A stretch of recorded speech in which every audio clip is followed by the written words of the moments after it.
For the first time in 11 years, the Seattle Mariners have gone into Fenway Park and won a series. And man, does it feel good to win that one. What is up?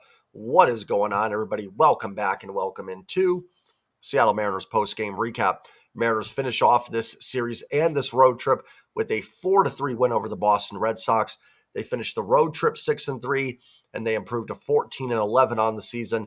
They also take 2 of 3 from the Red Sox, and they will come back home tomorrow for a quick 5-game homestand, starting with the Marlins. Before I go any further, as always, do me a favor, smash the like button. Thank you again to everybody that's doing that. It does help out a lot. Comment your thoughts on the team and the game down below. And don't forget to hit that subscribe button. I am knocking on the 4,500 sub door. So thank you to all the new subscribers and to everybody that's been here for a while. And then members, I'll have a post up tomorrow on some stuff for Sunday's live stream. We're going to do it Sunday for Game 3 of the Mariners and the Marlins. We're going to rock the Seahawks hat today. It's the NFL draft this afternoon. I will be 100% honest. I have not watched any draft videos or followed anything on it, so I have zero clue. I don't even know a lot of the names. I know a couple of the quarterbacks, but that's it. So hopefully it's a good draft tonight for the Seattle Seahawks. But if anybody wants my opinion, I have no idea. I just have not been following it. Just going to let it happen, and hopefully the Seahawks get a great player that helps them win some football games next season. But I do know a team that won some games. That's the Mariners. They won a game today. That was a terrible segue, wasn't it? Another just gritty, gutsy, good win for this team, right? I mean, the offense knocks Garrett Crochet around. It would have been nice to add on a little bit against the Sox bullpen, but I mean, I'm not going to complain about 4 runs in a game that was started by Garrett Crochet. Brian Wu, again, outstanding. I think he's been the team's best pitcher this year so far. I'm not going to fight anybody if you want to say Logan, but Wu has been absolutely lights out. Bullpen was great. Snyder, Thornton, even Spire, the home run he gave up. That was guess what? That ball was out in one ballpark, and guess what ballpark? Fenway. Just happened to wrap it around the pesky pole. Any other ballpark, and that's probably a routine fly out. And then Andres Munoz just continuing. I feel like I haven't talked enough about how good Munoz is. It's just kind of been expected. Like, oh yeah, Munoz locks it down in the 9th. He has been so good this season. And I mean, just comes in and just, the stress just kind of goes away. You're just like, oh, hey, get it to Munoz and we'll be good. And pretty clean 9th inning. Did walk Casas, but that 3-2 pitch actually looked like a strike. It was a little up. I'm not going to blame the umpire for that one, but it definitely touched the zone and could have been strike 3. So pitching dominant, offense does just enough. And that's kind of how the Seattle Mariners, how we thought they'd be built to win this year. The offense has just been much better than expected, and the rotation hasn't been quite as good as we thought. But this game was more in line with, how we see this team winning baseball games. Just a great road trip, right? The vibes are probably as high as they've been this season for this team. They're 3 games over 500. Don't let up now, right? You got Miami coming into town. That's a team that did beat you 2 out of 3 last year. So you don't want to let up and think, okay, Miami's coming in. We got an easy win. You don't. The goal is still to win the series. But it is a homestand now with Miami for 3 and the Angels for 2 that you don't want to get too arrogant with it, but 4-1 is not crazy in that homestand at all, that they could do something like that.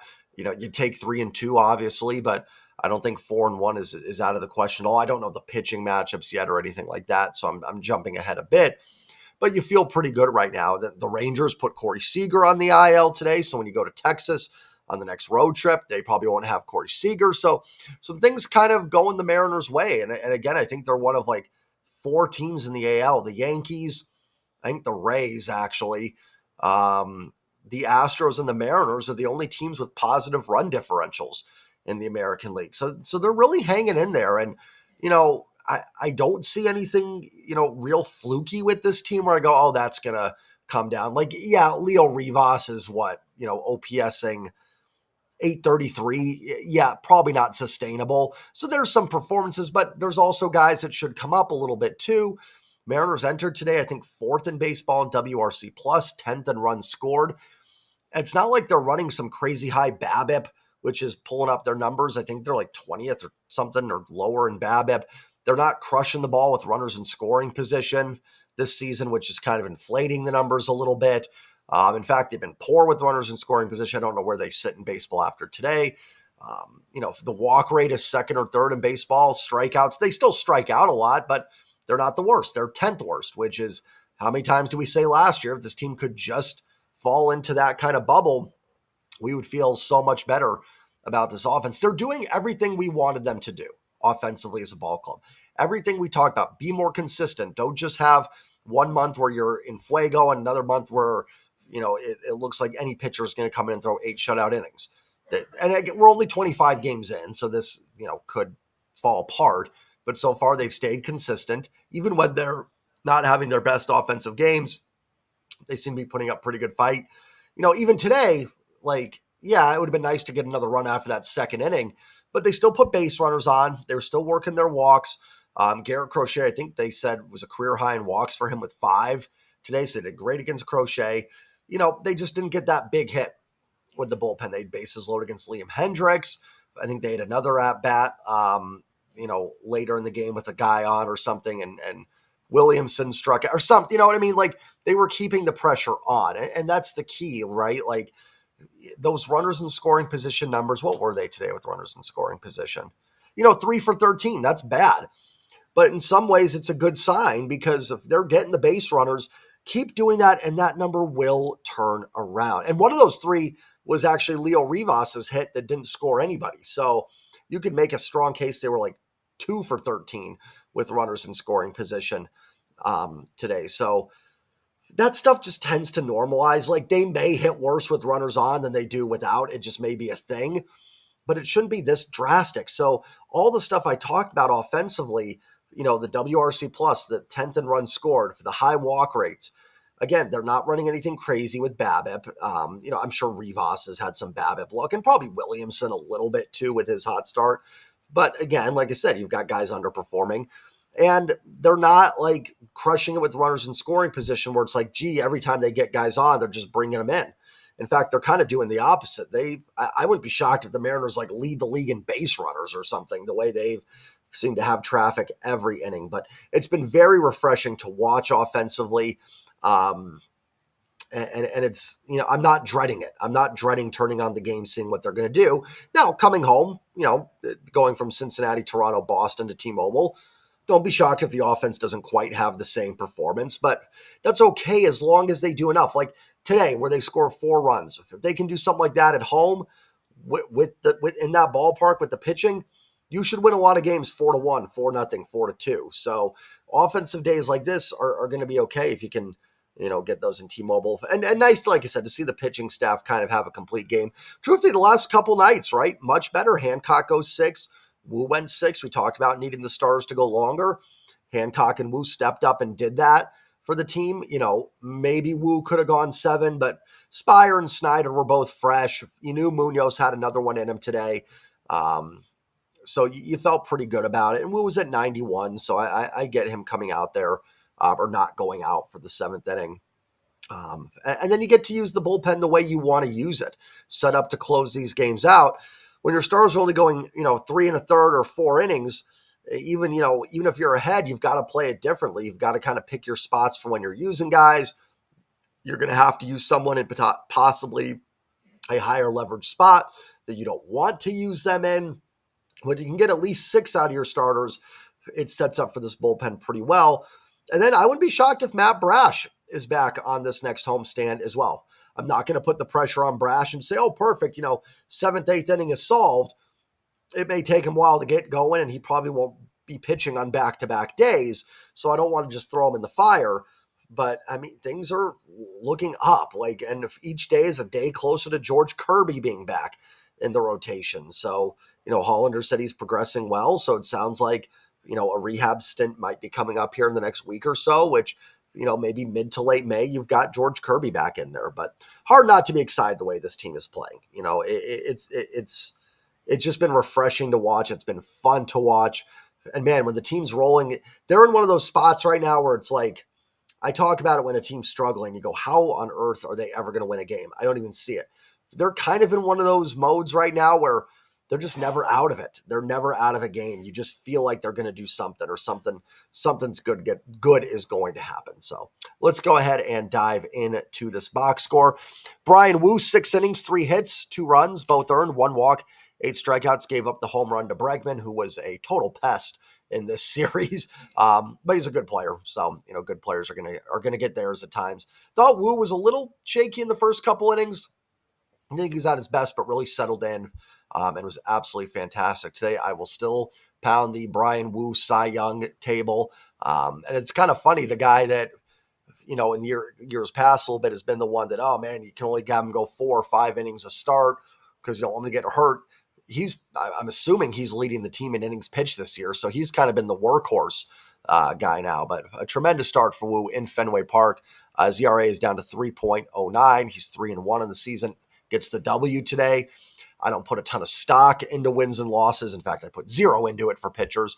But I always say I'm sure it's nice for the pitcher to get a win, and they deserve it. And Bryan Woo deserved it today. We had talked about, I know I already kind of touched on this with Woo and Hancock the last 2 nights. If I remember on Tuesday, when we were talking about the Bryce Miller loss, how low this team ranked in quality starts, and they get back-to-back quality starts, another big thing. Now, the quality start numbers also kind of like, is 6 innings, 3 earned runs better than 5 innings, 1 run? No, but it does show some ability to get deeper into the game and not give up a ton of runs. So it's good to see, Hancock and Woo both deliver back-to-back quality starts here. Colin Snyder was fantastic. Shutout inning with no hits, no walks, and a strikeout. Glad Snyder is back in the good graces, or at least in the leverage roles. I've talked about this before. And again, for anybody going, man, Jay, you repeat yourself. Talking about the team every night, it's hard not to have some of the same talking points on it. I try not to do it, but it's hard, right? I'm not going to spend 20 minutes on Colin Snyder's outing. It was really good. He did his job. It's just nice to see him back in that role, and I'm not sure why he was out of it at the start of the season. I get that the velocity isn't going to blow you away, but he gets the job done. He throws strikes. So really good. And, needing that kind of arm to get you to Munoz, Snyder can absolutely be one of those guys. So he pitched well. I thought Gabe Spire was fine. 2/3 of an inning. Did give up the home run, like you said, a complete, I'm not going to say joke of a home run, because Cal, the inning before, almost kind of got one down that pesky pull area as well. So you absolutely take it if your team gets it. But I mean, that thing was probably hit like 305 feet off the pole. Again, according to StatCast, it would have gone out in one ballpark, Fenway, because there's no other park where that would come close. Maybe Yankee Stadium. According to StatCast, it would not have been out at Yankee Stadium.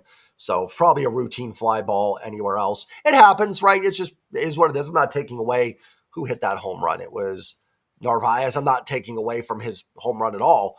But I'm not going to ding Spire for that. Then he struck out Devers and got Duran as well. And that was the key in that inning.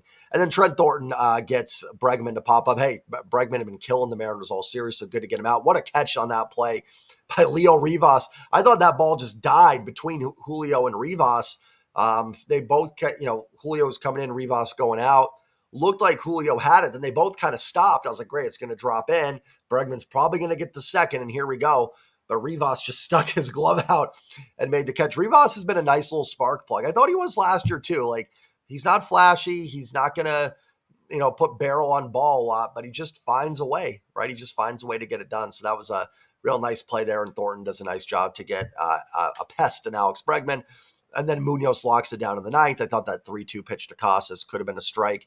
The circle was full. So I guess if he challenged that would have been a strike, but I don't blame the up there. And then he gets Campbell to strike out, where the bat went about 200 feet on that one. I'm curious what the exit velo was on the bat throw there from Campbell, but Munoz locks it down and gets a huge win. Might be without Munoz tomorrow. Decent chance he's probably down, but Spire should be good. We'll see if Brash is back. You've got Casey Lawrence on the roster. How many times has Casey Lawrence? I swear he's been DFA'd 3 times and recalled 3 times this year. And kudos to guys that go through that, because I'm sure that's not easy. But he knows his role and knows what the team needs him for. But that would be an easy option, or DFA, to get Brash in there. So I don't know. Maybe with the winning on this road trip, they may wait till the next road trip, give Brash one more outing. But it'd be exciting to see him back in there potentially. I don't think you'd throw him into the 9th inning right away, but you definitely could use him. So pitching staff, listen, anytime you go to Fenway Park, old team to 3 runs or I would even say 4 runs or less, you've done a solid job. Let's move on to the offense. Mariners get 9 hits today, 8 walks. I mean, 9 hits, 8 walks, only 4 runs is kind of remarkable, but 3 for 13 with runners in scoring position. But again, that's a solid day. Do they strike out a lot? Yeah, 13 times. You're facing Garrett Crochet. It's going to happen. He's really good. He's going to strike. Even if he's not on his game, which he wasn't today, he's still going to strike out guys. How many strikeouts did Crochet get? Yeah, 9 in 5 innings, but he also walked 5 as well. So I thought they had a real nice approach against Crochet, drove his pitch count up, had some chances to add on some more. I think Julio struck out there in the 5th inning. So they certainly had chances to get 6 or 7. But you know what? That's a positive.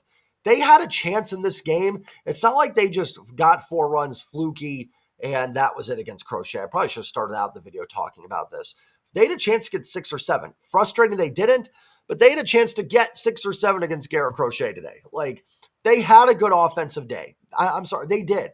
They had a good offensive game. They just couldn't quite get a couple of those extra runs across. Frustrating, but that doesn't mean it's bad. If an offense in football has multiple 90-yard drives but stalls a little bit in the red zone, is that frustrating? Yes, of course, and it's something you want to address. But if you're kicking field goals and getting a couple touchdowns, that's still a good offensive game, right? You still did what you needed to do. You just got to get a couple kinks out there, and that's kind of with the Mariners offense, today a little bit. So let's dive into the players here. Dylan Moore was 1 for 1 with a walk and an RB. Oh, he had the sac fly, led off the game with the base hit. Dylan Moore continues to be able to do damage against left-handed pitching. So a nice day for Demo. Reaches base twice today. Mastroboni pinched hit, was 0 for 2. Did just miss a home run in the 8th inning, I think. Thought he maybe got it, just a little bit short. Julio 1 for 5. Did have the RBI ground out. Good to see a hit. Don't have a problem with the RBI ground out. I actually like the Mariners had the bases loaded right in the 2nd inning, nobody out. Let me just pull that up real quick here. Top of the 1st, top of the 2nd, Williamson. Yeah, bases loaded, nobody out. Dylan Moore just missed a home run, I thought, on the sac fly. And Julio grounded out. Like, it doesn't look like much, but those are 2 huge runs. The Red Sox get the run back with the Bregman homer in the bottom of the 1st. Mariners load him up, nobody out. Would you love for Demo to get the sac fly, then Julio gap one? Of course. Would you love for Demo to gap one, then Julio base hit? Absolutely. But they bases loaded, nobody out, and they found a way to get a couple runs in off a really good pitcher. How many times last year did we talk about this team not manufacturing runs and just finding a way where even a sac fly would have gotten the job done? So good job by the Mariners offense that inning, not trying to do too much, keep the line moving, get those runs in. And with Brian Wu on the mound, you feel pretty good. So not a great day for Julio, but I'm also not going to rip that RBI ground out because that's a huge, and hey, technically the game-winning run if you want to look at it that way as well. But hopefully Julio can get going in the next homestand. Cal was 0 for 5, didn't have a great series. Not going to happen all the time. Listen, I will still maintain that while I love what this offense is doing, it's got a lot of streaky players. Cal is no exception. He's going to have runs like he did with Texas and Cincinnati where you don't even know how he can possibly make an out. And then you have, a series like this where you wonder what a Cal Raleigh hit looks like. So it comes and goes. The good news is, even when he was scuffling this series, other guys were there to pick him up. Sorry, I had to pause the video. I told you guys the dogs always bark during the recaps, although I did criticize Cal a little bit. So that doesn't fly in this house, let me tell you. No, I love Cal. So I got my Cal jersey over here. But, yeah, just had a rough series. It happens.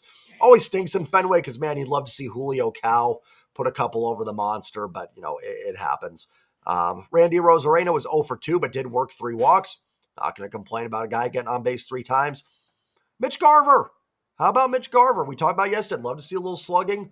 Gets that big double off Crochet in the 1st inning. Even if they didn't score in that 1st inning, I thought they had a good inning. They made Crochet throw 30 pitches. I was encouraged by it. And then Mitch Garver comes through with the double off the center field wall. Also works a walk. Garver's starting to get going a little bit here. And to get that double against Crochet, so good to see. So Garver's starting to hit a little bit. Starting to see some good signs here from Mitch Garver. And really nice to see extra base hit out of Mitch Garver. So nice game for him. And did a nice job behind the plate, right? Only allowed 3 runs today, so he helped with that. Donovan Solano, 0 for 3 with a walk. Solano's in one of those ruts where the OPS is so low that I'm pretty sure it actually went up substantially with the 1 walk. You know what a pitcher is like a 90 ERA? and they give up like 6 runs in an inning and actually goes down. That's kind of like what Solano's in right now. I'm not going to spend too much time on it. He's been awful. I don't know how much longer you do this. Nothing looks encouraging. I do feel bad for him. He had a little grounder that Bregman made a great play to throw him out on. If that's any other third baseman, he probably gets an infield hit. That would, for the record, that would not change my opinion on Solano. But just for him personally, like, man, something to go right? Even if it's a 5-foot chopper for a base hit, just something to go, okay. They worked the walk, they something, right? I mean, I'll take it, but I'm not going to spend too much time on it. Luckily, the Mariners are playing well enough right now. We might be getting close to just, hey, let Tyler Locklear come up. He cannot be any worse. But the Mariners are playing well enough where, I think you can give Solano another 10, 15 games here just to see if something happens. Because, and I know people are tired of that. Like, well, why would you waste your time? Locklear's better. Yes, Locklear's probably better than a 179 OPS, but we also have to look at what would Solano produce the rest of the way, number one. And number two, if Locklear struggles, you can send him down. You can make some things work. Solano's got to go off the roster. So teams are going to give these guys a chance to do something, right? Teams are going to give these players a chance before they have to DFA or release a guy. So I would imagine that probably after the next road trip, if Solano hasn't gotten something cooking, that would probably be it. Polanco pinched hit 1-for-1. Really waiting for Jorge Polanco to be able to swing right-handed because, man, he has been so good, but he's only been able to play half the time. That's another positive for the Mariners offense, that one of their best hitters has only played in like half the games because of an injury. Tellez came on as a defensive replacement.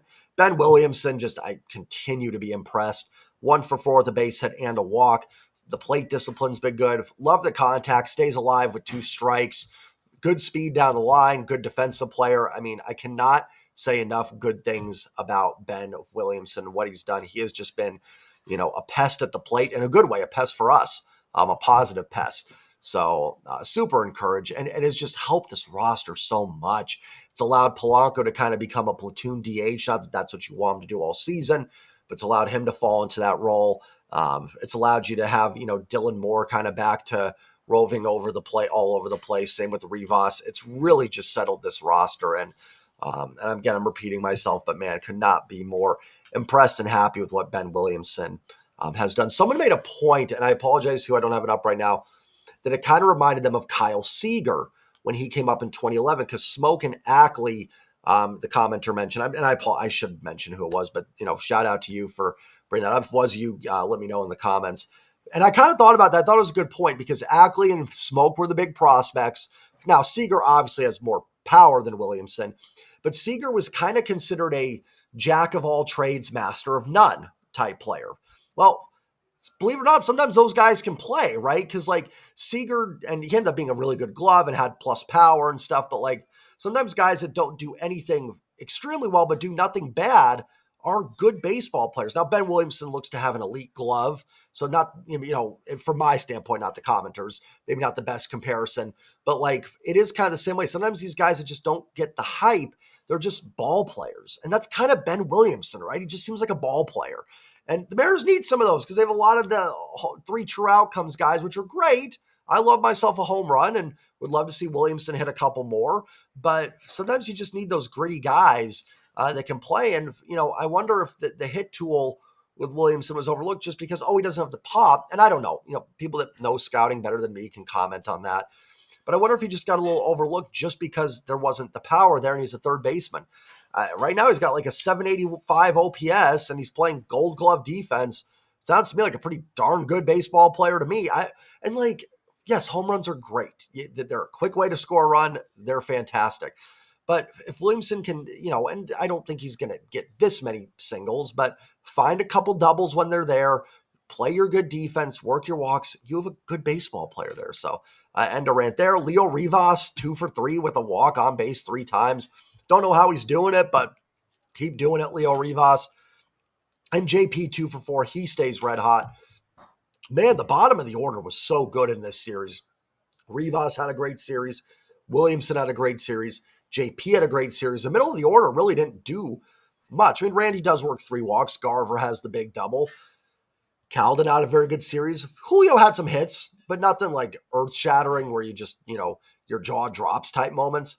the bottom of the order was really clutch for the Mariners. And it's great because then you feel confident with it turning over to the top. And JP has just been dialed in. Even some of his outs, he's working really good at bats there and hanging in there. So I've been really impressed with JP Crawford. It was great to see the slugging yesterday with the home run. So just having fun. This has been a fun last couple of weeks with the Mariners after such a frustrating start that I think had some of us going, here we go again. And maybe they tail off, but all we have right now is what we have. And that's a 14-11 ball club that would be in the playoffs if it ended today.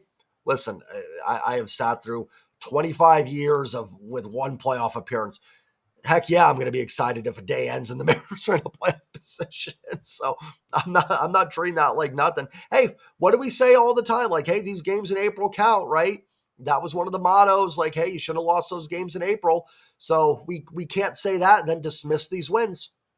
Team looks good. Let's go get it tomorrow against Miami. Hopefully the Seahawks have a great draft tonight. Enjoy it and enjoy what's left of this Thursday. As always, like, comment, subscribe. Well, I always butcher the end. Like, comment, subscribe. And as always, go Mariners and go Hawks. Peace.